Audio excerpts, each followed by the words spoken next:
Yeah, I want to get back on here. I want to just tell y'all something real quick how God works.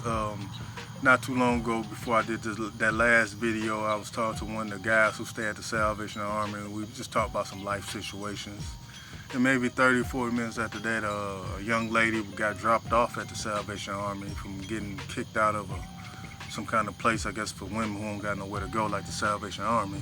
Anyway, the Salvation Army was full, and she ain't had nowhere to go, and she was stranded, and she said she was originally from Blytheville.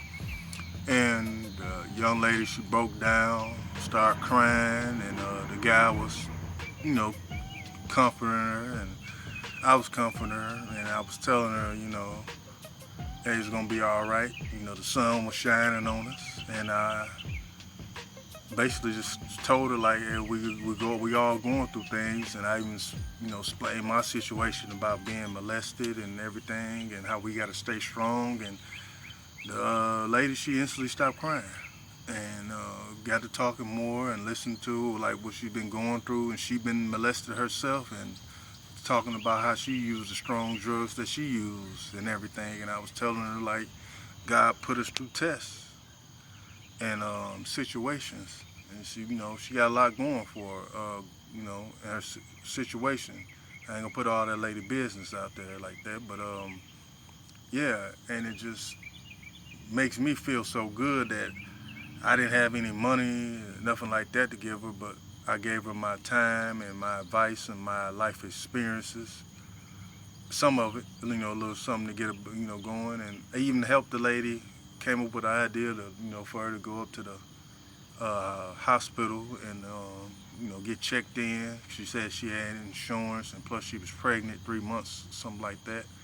And, keep her out this heat and mosquitoes and things like that.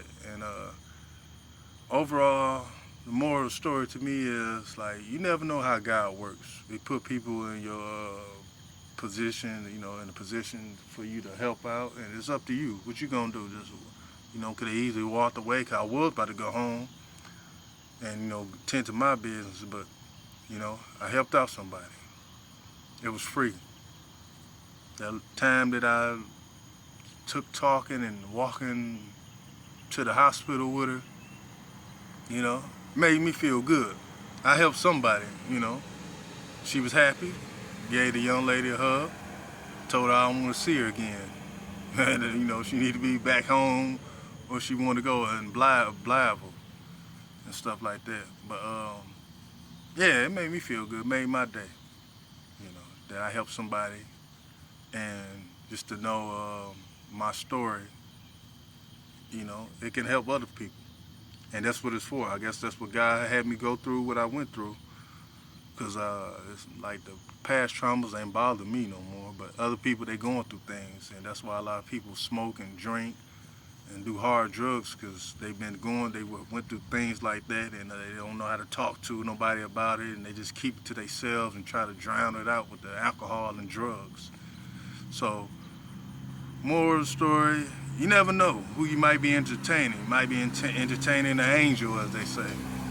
Like I said, God could be testing you, see what you're going to do. And I'm pretty sure I passed my test.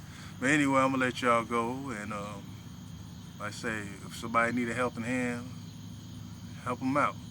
God bless. I'm out.